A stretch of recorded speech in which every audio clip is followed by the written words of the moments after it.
소망하시는 일들이 모두 이루어지는 2023년이 되시길 바라며 설 명절 소중한 분들과 행복한 시간 보내시기 바랍니다. 새해 복 많이 받으세요. 최종 분석픽은 가족방에서 무료로 공유합니다. 참여를 원하시는 분은 카카오톡 또는 텔레그램을 통하여 연락 주시길 바랍니다. 항상 최선을 다하는 모습 보여드리겠습니다. 스포츠 분석 토작가 울산 모비스 직전 경기 원정에서 한국가스공사 상대로 93-86 승리를 기록했으며 이전 경기 홈에서 전주 KCC 상대로 66-64 승리를 기록했다.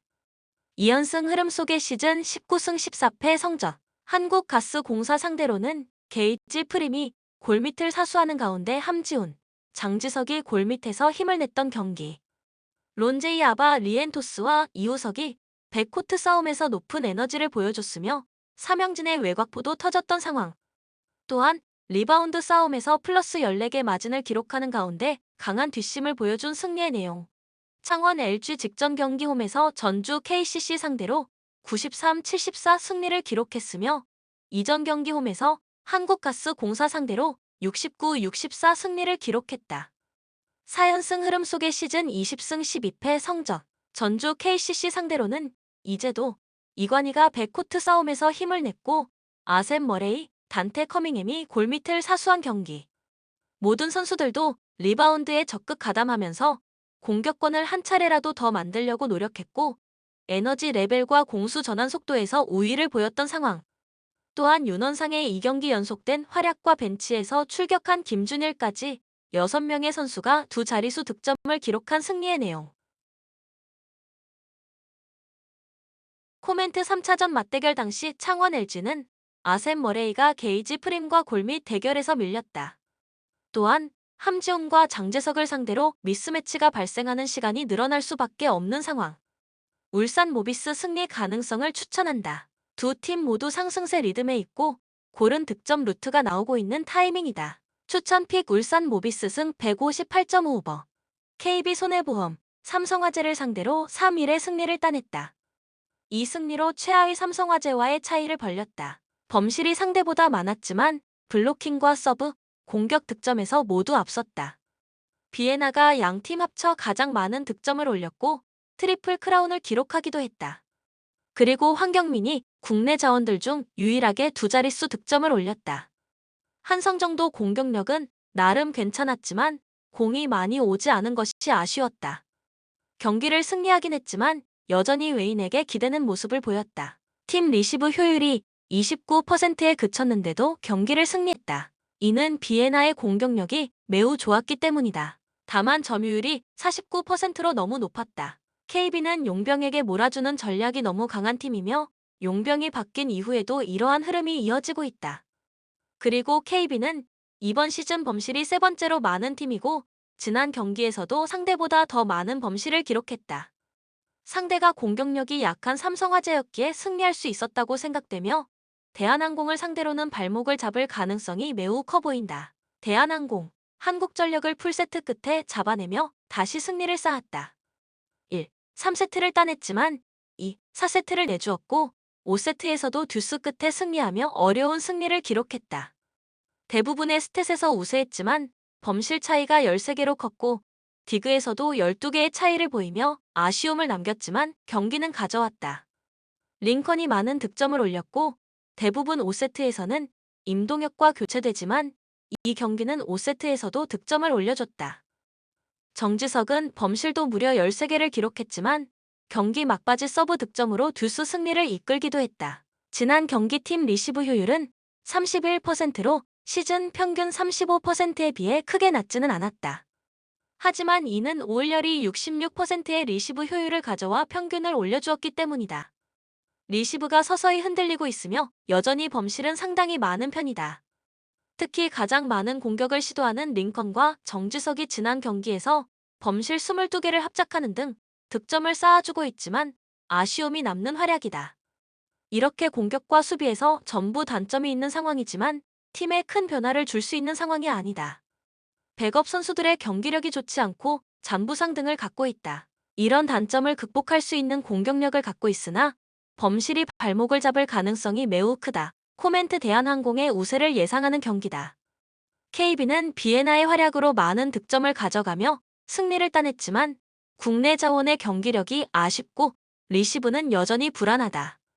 대한항공도 지난 경기는 리시브가 흔들렸고 여전히 범실이 많은 경기를 치르고 있다.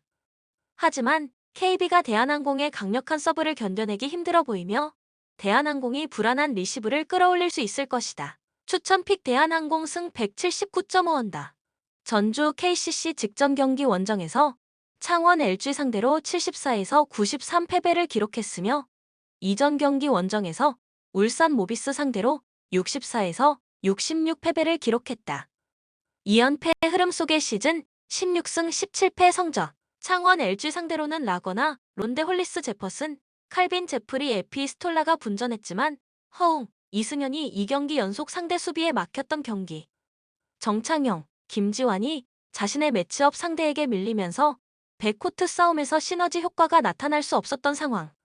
또한 리바운드 싸움에서 마이너스 13개 마진으로 밀리는 가운데 루즈볼을 못 지켰고 3쿼터가 끝났을 때 승부에 추가 많이 넘어갔던 패배의 내용. 한국가스공사 직전 경기 홈에서 울산 모비스 상대로 86에서 93 패배를 기록했으며 이전 경기 원정에서 창원 LG 상대로 64에서 69 패배를 기록했다. 3연패 흐름 속의 시즌 12승 19패 성적. 울산 모비스 상대로는 이대헌, 이대성, 대번 스캇을 제외하고는 두 자릿수 득점이 나오지 않았고 리바운드 싸움에서 마이너스 14개 마진으로 밀렸던 경기. 트랜지션과 볼 없는 움직임과 팀 디펜스 등 기본적인 부분에 기복이 나타나면서 분위기를 빼앗겼던 상황. 또한 2대2 수비에서의 문제점이 나왔고 백코트 싸움에서 밀렸던 패배의 내용. 코멘트 4번 포지션에 고민이 있는 한국가스공사의 약점을 이승현이 효과적으로 공략하는 모습을 보여줄 것이며 라거나가 마피 할로웨이와 매치업에서 인사이드를 장악할 것이다. 전주 KCC 승리 가능성을 추천한다. 부상 선수들의 복귀로 이대성, 박지훈, 샘 조세프 벨란게를 쉬지 않고 괴롭힐 수 있는 가드 물량을 보유하게 된 KCC가 속도 싸움에서 우위를 가져갈 것이며 홈 경기의 조건도 KCC에게 유리하게 작용할 것이다. 추천 픽 전주 KCC 승 160.5번. 한국도로공사, 흥국생명을 상대로 셔사우 패배를 당하며 2연패 중이다. 대등한 모습을 보여준 세트가 많았지만 결국에는 뒷심이 부족해 세트를 가져오지 못했다. 캣벨이 47%로 상당한 점유율을 가져가면서 득점을 담당했지만 범실도 8개로 가장 많아 아쉬움을 남겼다. 박정아도 두 자릿수 득점과 무난한 성공률을 기록했지만 임팩트는 부족했다. 문정원이 리시브 효율 62%를 기록했고 임명옥이 55%를 기록했는데도 공격력이 나아지지 않고 있다. 공격력이 나아지지 않는 이유는 세터의 토스가 완벽하지 않기 때문이다. 이윤정은 64회의 토스를 시도해 26개를 성공하는 데 그쳤다. 리시브 효율이 나쁘지 않았는데도 이윤정의 토스가 흔들렸고 교체되어 들어온 아네림도 토스는 좋지 않았다. 박정아의 경기력이 조금씩 살아나고 있는 반면에 전세안의 공격력은 기복이 매우 심하다. 여전히 캣벨이 30%대 중후반의 공격 성공률을 보여주고 있는 상황이기 때문에 국내 자원의 공격력을 끌어올리려면 세터들의 토스가 적절하게 올라와야 한다. 현대건설, GS와의 경기에서 풀세트 끝에 패배하며 이번 시즌 3패째를 정립했다. 흥국생명과의 승점 차이는 3점으로 유지 중이다. 양효진이 최다 득점을 올렸고 정지훈, 황현주 등이 두 자릿수 득점을 올리며 활약했지만 팀의 패배를 막지는 못했다. 정지훈의 리시브 효율이 31%로 크게 떨어지지 않았으나 세트 후반부 목적타 서브를 받아내지 못하며 매우 흔들리는 모습을 보였고 이것이 5세트를 내주는 결과까지 이어졌다. 황현주의 체력도 서서히 떨어지는 것이 보이고 있기에 대응책이 필요해 보인다. 아웃사이드 히터들의 경기력이 들쭉날쭉한 것이 문제다. 공격에서 좋을 때는 리시브가 흔들리고 리시브가 좋을 때는 공격력이 흔들린다. 또한 황민경, 정지훈, 고예림이 돌아가면서 경기력이 흔들리고 있다. 최근에는 고예림이 벤치에서 시작하고 정지훈이 선발로 나서고 있지만 흐름은 비슷하다. 거기다 직전 경기에서는 김연견이 리시브 효율 29%로 다소 부진한 모습을 보였다. 황현주의 공격력이 떨어지고 있어 정지훈을 아포지스로 활용하는 전술도 나올 수 있으나 확률이 높지는 않다. 야스민이 돌아오기 전까지 버텨야 하지만 쉽지 않아 보인다. 코멘트 현대건설의 우세가 예상되는 경기다. 도로공사는 이번 시즌 현대건설에게 3번의 경기에서 모두 패배했다. 또한 캣벨의 경기력이 올라오지 않고 있으며 세터의 부진으로 인해 공격 성공률 자체가 높지 않다. 현대건설은 지난 GS전에서 패배했지만 여전히 양효진의 높이는 상당하다. 아웃사이드 히터들의 경기력에 좌우되긴 하겠지만 지난 경기 패배를 딛고 현대건설이 승리할 수 있을 것이다. 추천픽 현대건설 승 179.5오버. FC 샬케 프랑크푸르트에게 0에서 3으로 대패하면서 후반기에도 반전을 만들기에는 요원해진 상황이 되어 버렸습니다. 사실 경기를 주도한 쪽은 샬케였다고 말할 수 있었지만 프랑크푸르트의 역습에 전혀 대비하는 모습을 보여주지 못했습니다. 이전 경기에서 기대 득점은 샬케가 더 높았지만 한 골도 넣지 못하면서 오히려 점수를 뒤진 채로 전반을 마쳐야만 했습니다. 이 때문에 후반엔 만회를 위해 수비 리스크를 더 짊어져야 했고 약점인 수비 능력이 극대화되는 상황에 직면하게 되고 만 것. 올 시즌 공격 효율이 가장 좋지 못한 팀이었는데 수세적인 상황이 될 것이 유력한 이번 경기에서도 별다른 반전을 도모하기는 어렵습니다. 수비는 늘 약점, 1대1 대응 능력과 팀 전반적인 기동력이 매우 좋지 못해 역습 상황에서 번번이 박스 안 슈팅을 허용하고 마는 모습입니다. 라이프치히가 뮌헨을 상대로도 압박 전술이 나쁘지 않았고 기동성을 발휘할 수 있는 자원들이 워낙 많기 때문에 실점 가능성은 매우 높게 점치는 것이 옳아 보입니다. 라이프치히 바이언과의 경기에서 1-1로 비기면서 홈에서의 무패 행진을 이어갈 수 있게 되었습니다. 바이언이 실전을 치른 지 오래된 데다 주전 선수들이 제법 바뀐 상황이라는 점은 감안해야겠지만 후반에 자신들의 페이스로 경기를 주도한 것은 좋게 볼 수 있는 부분이었다. 이전 경기에서 후반에는 상대를 몰아넣고 카운터 프레스를 가동해 빠른 역습으로 동점골을 만들어냈다. 전방에 에너지 레벨이 좋은 선수들을 풀어넣자 공격이 잘 되지 않는 모습을 보이기는 했지만 샬케가 에너지 레벨이 좋은 유형의 팀이 아니라는 점을 감안하면 전반적으로 경기를 주도하면서 풀어갈 가능성이 높을 것으로 보입니다. 이전 경기에서 뮌헨이 자신들을 끌어들이고 속공으로 들어서자 선제골을 허용하는 모습을 보여주기도 했습니다. 기본적으로 전방에 대한 압박을 중시하는 팀 특성상 자신들을 끌어놓고 공격에 들어가는 양상의 리스크는 어느 정도 있습니다고 보는 것이 옳을 듯. 물론 샬케가 문전에서 섬세함이 바이언만큼 뛰어나다고 보기는 어렵습니다. 코멘트 라이프치히의 승리를 점치겠습니다. 올 시즌 홈 경기 대비 원정에서의 경기력이 다소 아쉽기는 하나 뮌헨을 상대로 후반에 주도권을 가져오는 능력과 카운터 프레스의 완성도는 상당히 좋았습니다. 샬케의 기동성과 문전 앞에서의 공격 효율이 이전 경기에서 매우 좋지 못해 자신들이 주도하는 경기에서도 성과를 기록하지 못한 것을 감안하면 경기 흐름을 잃을 가능성이 높은 이번 경기에서도 큰 반전을 기대하기 어렵습니다. 추천 배팅 라이프치히 승 3.5오버. FC M1 네이메헌에게 1에서 3으로 패배를 하고 말았다. 피지컬과 육탄 방어의 이름이 높은 네이메헌에게 롱볼 위주의 빌드업이 잘 통하는 상황은 아니었고 이 때문에 점유율을 앞서는 의외의 양상을 만들었음에도 불구하고 기대 득점이 1점 아래로 떨어지면서 패하고 말았다. 한 가지 희망이 있습니다면 아인트호벤이 원정에서 롱볼 양상의 팀에게 발목을 잡힌 적이 왕왕 있었다는 점입니다. 아인트호벤은 네이메헌과 다르게 높은 라인을 유지하면서 꾸준히 수비적인 리스크를 지는 편이라는 점에서 엠맨의 실리적인 접근 방식이 어느 정도 먹힐 가능성은 있는 셈. 의외로 엠맨이 라인을 아주 낮게 형성하지도 않는 편이기도 합니다.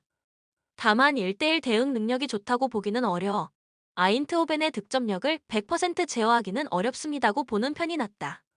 자신들이 경기를 주도하기 어려운 상황에서는 단점이 더욱 증폭되는 편이라는 점도 엠맨의 실점 가능성이 상당히 높다는 점을 시사합니다.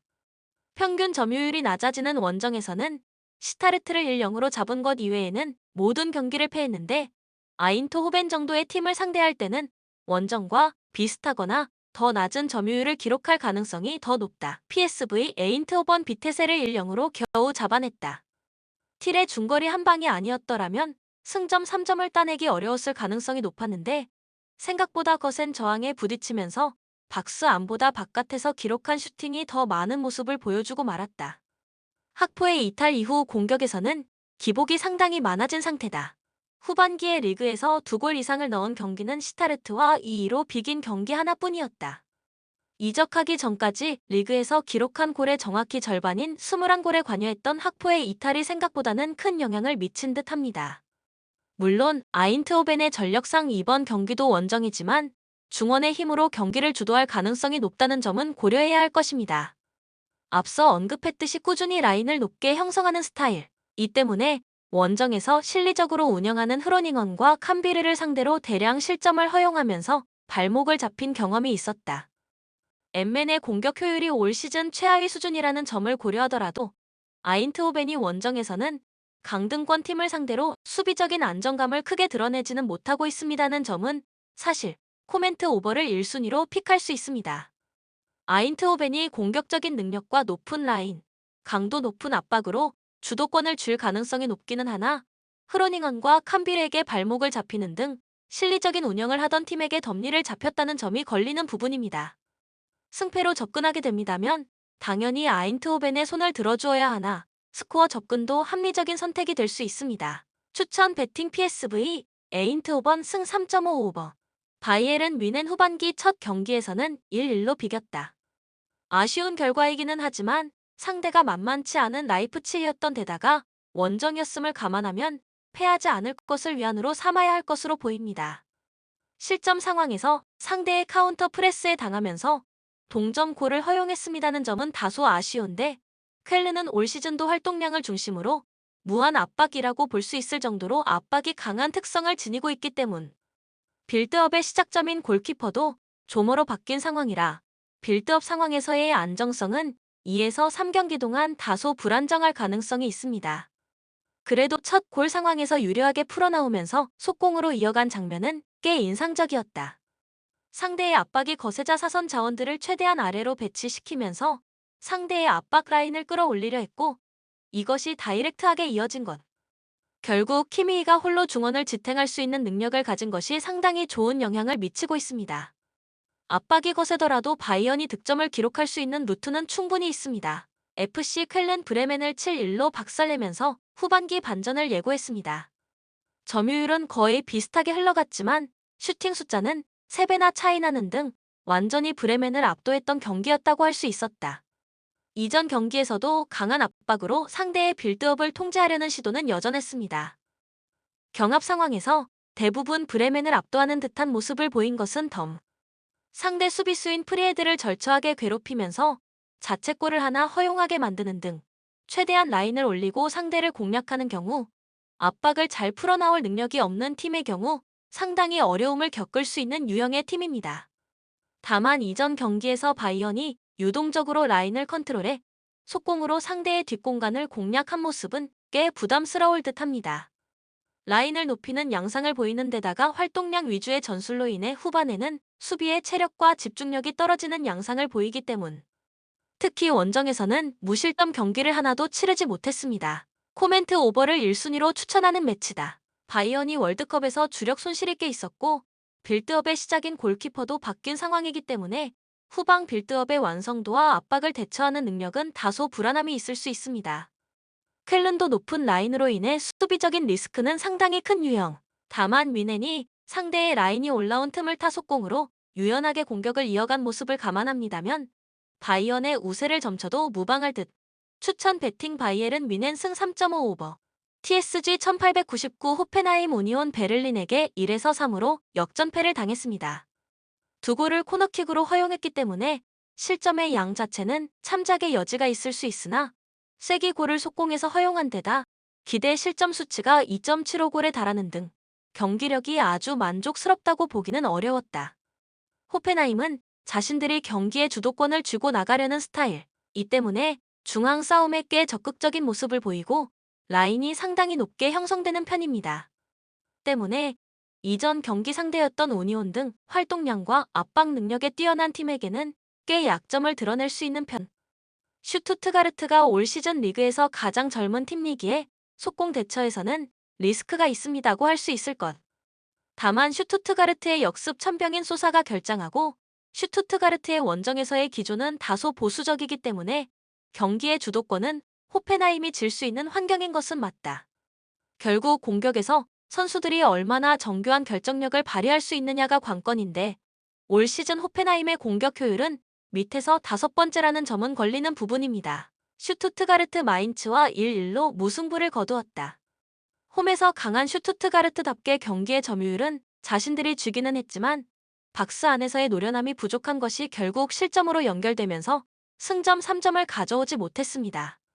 슈투트가르트는 앞서 언급했듯이 리그에서 가장 젊은 팀이다. 이 때문에 이전 경기에서처럼 승기를 잡은 상황에서 노련하게 승부를 굳히는 면모는 다소 부족하고 수비적인 약점도 경험 부족으로 인해 다소 뚜렷하게 나타나는 편입니다. 이전 경기에서도 기라시의 선제골 이후 4분 만에 PK를 내주는 모습을 보여준 바 있습니다. 공격력에서는 다소 기대를 걸어볼 수 있을 듯 호펜하임이 경기를 주도하는 양상을 지니고 있어 라인이 상당히 높게 형성되는 경우가 잦고 슈투트가르트의 젊은 에너지 레벨을 이용해 속공으로 성과를 낼 가능성도 충분합니다고 볼 수도 있습니다. 물론 올 시즌 팀 내에서 가장 많은 어시스트를 기록하고 있는 소사의 결장은 염두에 두는 편이 낫다. 코멘트 호펜하임의 승리를 점친다. 호펜하임이 슈투트가르트의 속공에는 대비를 할 필요가 있으나 슈투트가르트도 측면 역습에 천병인 소사가 빠졌고 원정에서는 평균 점유율이 40%대 초반으로 떨어지는 등 주도권 싸움에서 약한 모습을 자주 보여주는 편이었다. 호펜하임도 결정력이 그다지 좋은 팀은 아니라 저득점 양상이 더 가능성이 높다고 본다. 추천 배팅 호펜하임 승 2.5 언더. 헤르타 베를린 보훔에게 1에서 3으로 패하면서 강등권으로 다시 추락. 극단적으로 롱볼에 의존하는 보훔에게 3골이나 허용할 정도로 박스 안의 수비가 매우 좋지 못했는데 이전 시즌 최악 수준이었던 수비력의 약점이 아직 개선된 모습은 아니었다는 것이 중론입니다. 문제는 공격진 누수가 상당히 심합니다는 점. 루케 바키오가 돌아올 수 있는 상황이기는 하지만 유리몸 요베티치는 다시 부상으로 전열에서 일탈했고 니에드 레흐너도 마찬가지. 이 때문에 역습에서 온더볼 능력을 발휘하던 세르다르가 운반한 공을 방점으로 이어줄 사람이 없어지고 말았다. 전형적인 역습 위주의 팀이라 이번 경기에서도 홈팀이지만 주도권을 잡기에는 어려울 수 있습니다는 것이 중론. 오히려 홈에서도 42%의 낮은 점유율을 유지하고 있어 공격 기회보다는 수비에 투자해야 하는 시간이 더 긴 상황입니다. 이전 경기에서 앞서 언급했듯이 박스 안으로 공이 투입되는 순간에 수비가 크게 흔들리는 양상을 보였다는 점은 단단한 수비가 필요한 역습 성향의 헤르타 베를린에게는 상당한 부담입니다. 볼프스부르크 팀 내 최다 득점자인 은메차가 결장했음에도 리그 2위 프라이부르크를 6-0으로 잡아내면서 훌륭한 홈에서의 경기력을 선보였다. 중원에서 점유율 확보는 홈에서 더 잘 되는 편이었다. 그러나 이번 경기의 상대인 헤르타 베를린이 역습 성향을 가지고 있음을 감안하면 이번 경기에서도 이전 경기처럼 중앙에서의 주도권은 볼프스부르크가 가지고 올 수 있을 가능성이 높다.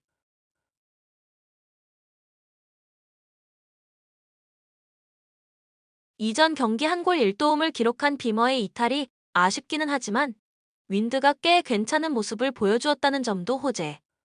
헤르타 베를린의 방점을 찍어줄 수 있는 공격 라인이 상당히 얇아져 있고 강한 압박으로 실점 위기를 미연에 방지하는 타입이기 때문에 수비 플랜도 크게 바꿀 이유는 없다. 압박으로 공을 운반하는 세르다르만 집중적으로 견제합니다면 헤르타 베를린의 주요 공격 루트를 대부분 차단할 수 있을 것. 코멘트 볼프스부르크의 승리를 점치는 것이 옳다고 본다. 역습 성향이 짙은 헤르타 베를린의 특성상 볼프스부르크가 중원에서 안정적인 경기를 풀어나갈 가능성이 높으며 헤르타 베를린의 전방 라인의 이탈도 상당히 심한 상황입니다. 볼프스부르크도 이전 경기에서 최다 득점자 없이도 6골을 퍼부은 화력도 인상적이었다. 추천 배팅 볼프스부르크 승 2.5 오버. 라치오 볼로냐를 1-0으로 잡아내고 꾸준하게 순항 중입니다. 최근 두 경기에서 모두 무실점을 기록하는 등 월드컵 이후 좋지 못했던 실점 억제력이 돌아오는 듯한 모습을 보여준 것이 호재인 점. 다만 볼로냐는 아르나우토비치가 빠진 상태라 전방에 상당한 공백이 있던 상황이었고 리그에서 마지막으로 만난 사수올로도 올 시즌 4번째로 득점이 적은 팀이었다. 라치오의 풀백 라인이 안정을 찾은 센터백 라인보다 불안한 모습을 자주 보여주고 있고 밀란의 주요 공격 루트가 측면임을 감안하면 최근 두 경기의 결과를 가지고 밀란전에서도 안정적인 수비를 기대하는 것은 어불성설일 수도. 임모빌레가 이탈했지만 올 시즌 임모빌레의 공백을 안데르손이 잘 메워주었기 때문에 큰 공백은 아니다. 안데르손이 폴스9 역할을 하면서 자신이 골을 독점하기보다는 측면과 미드필더 자원과의 연계와 매끄러운 볼 전개에 집중하는 모습. 최근 밀란이 후반이 되면 수비 집중력이 상당히 떨어지는 모습이라는 점도 라치오 입장에서는 공략해볼 만한 요소가 될 것입니다. AC 밀란 인테르에게 0에서 3으로 대패하면서 좋지 못한 페이스가 이어지고 있습니다. 나폴리를 추격하기 위해 꼭 잡았어야 할 레체전을 2-2로 비긴 것은 상당히 아쉬웠던 결과였고 라치오를 상대로도 우세를 장담하기에는 어려운 것이 사실입니다. 밀란은 최근 세트피스와 후반부 실점이 약점. 이전 경기에서도 3번째 실점은 후반전에 나왔고 로마전에서는 87분 이후 2골을 얻어맞으면서 2-0 스코어를 지키지 못하고 승점 1점에 만족해야 했습니다. 라치오가 세트피스에서 강점을 가진 팀이 아니라는 점은 다행인 점이지만 최근 수비력에서 문제가 생긴 것만은 분명합니다고 할 수 있을 것입니다. 실점 가능성은 충분히 열어놓아도 무방할 것. 밀란의 주요 공격 루트는 측면. 라치오가 로마뇰리 영입 이후 중앙 수비 라인이 안정되었지만 측면 수비에서 약점이 뚜렷합니다는 점을 밀란에게 기회가 될 수 있을 것으로 보입니다. 지루가 미끼 역할을 하면서 레앙이 중앙으로 좁히고 테오가 직선적으로 올라오면서 전방에 순식간에 많은 숫자의 선수를 배치하는 양상을 기대해 볼 수 있을 것입니다. 라치오가 기본적으로 높은 라인을 유지하면서 수비적인 리스크를 감수합니다는 점도 노려볼 수 있습니다. 코멘트 오버를 1순위로 추천하겠습니다. 두 팀이 상대를 공략해볼 옵션이 상당히 많은데 밀란은 약한 라치오의 측면 수비를 이용할 수 있고 라치오는 최근 밀란이 후반에 흔들린다는 점과 세트피스를 노려볼 수 있습니다. 밀란의 뒷심이 좋지 못하고 레체전에서는 2골을 먼저 실점하는 등 라치오보다 수비적인 흔들림이 심합니다는 점을 고려합니다면 승부에서는 라치오가 유리한 면이 있을 수 있겠습니다. 추천 배팅 라치오 승 2.5 오버. 사우스햄튼 아스톤 빌라에게 0에서 1로 아쉽게 패했습니다. 그래도 경기력이 상당히 올라온 듯한 모습을 보여주었는데 결승골도 오픈 플레이가 아닌 세트피스에서 허용한 것이었던 만큼 실점 상황에서도 참작의 여지는 있습니다. 네이선 존스 감독은 300을 플랜 A로 사용하던 감독이었으나 이제는 400 양상의 시스템을 자리 잡게 하고 있습니다. 워드 프라우즈를 2선으로 기용하면서 워드 프라우즈의 킥을 조금 더 공격적으로 사용할 수 있게 하고 있고 유기적인 대형 변화로 상대를 압박하면서 수비적인 성과도 꽤 괜찮아진 상황입니다. 참고로 최근 5경기에서 사우스햄튼이 멀티 실점을 허용한 경기는 없었다. 다만 공격의 빌드업이 워드 프라우즈에게 집중되어 있기 때문에 워드 프라우즈가 압박에 시달리는 상황에서는 뚜렷한 공격 패턴을 만들어내기 어렵습니다. 롱볼을 주로 쓰는 팀 특성상 공중볼에 아주 강한 뉴캐슬과는 상성도 좋지 못한 상태. 맨시티를 잡아내는 모습을 보이기는 했지만 해당 경기에서는 맨시티가 로테이션을 아주 세게 돌렸다는 점을 감안해야 합니다. 뉴캐슬 유나이티드 팰리스와 0-0으로 비기면서 아쉬운 결과를 받아들여야 했습니다. 최근 공격진의 성과가 좋다고 보기는 어려운데 특히 주포인 알미로는 2023년 들어 공격 포인트를 하나밖에 기록하지 못했고 득점은 하나도 없는 상태다. 다행이라고 할 수 있는 점은 부상으로 인해 결장이 예상되었던 기마 랑이스가 예상을 깨고 선발로 복귀했습니다는 점이다. 사실상 수비에서 공격으로 전환하는 시스템을 기마 랑이스가 홀로 지탱하는 것과 다름이 없었기 때문에 기마 랑이스가 이탈하는 경우에는 공격 전개가 더 답답해질 가능성도 충분했습니다. 이전 경기에서도 골만 넣지 못했을 뿐 기대 득점은 1.25골로 공격 전개 시스템에 문제가 생겼다고 보기는 어렵습니다.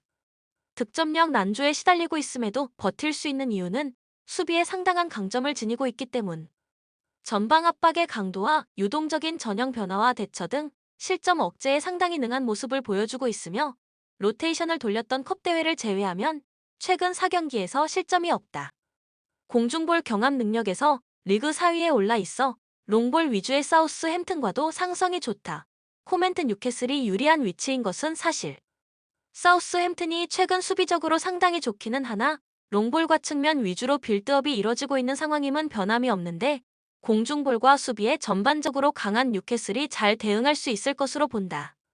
다만 뉴캐슬도 최근에는 공격진의 성과와 폼이 좋다고 보기 어려운 상태. 언더를 1순위로 삼아도 무방할 것입니다. 추천 배팅 뉴캐슬 유나이티드 승 2.5 언더. 영상을 만드는 저에게 구독, 좋아요는 큰 힘이 됩니다. 좀 더 정확한 최종 분석 픽은 가족방 또는 정보방에서 무료로 공유해드립니다. 또한 모든 카지노, 슬롯, 가상게임, 파워볼 등등 롤링 및 페이백 기타 모든 문의는 언제든지 텔레그램으로 연락주시면 성심성의껏 답변해 드리겠습니다. 스포츠 분석 토작가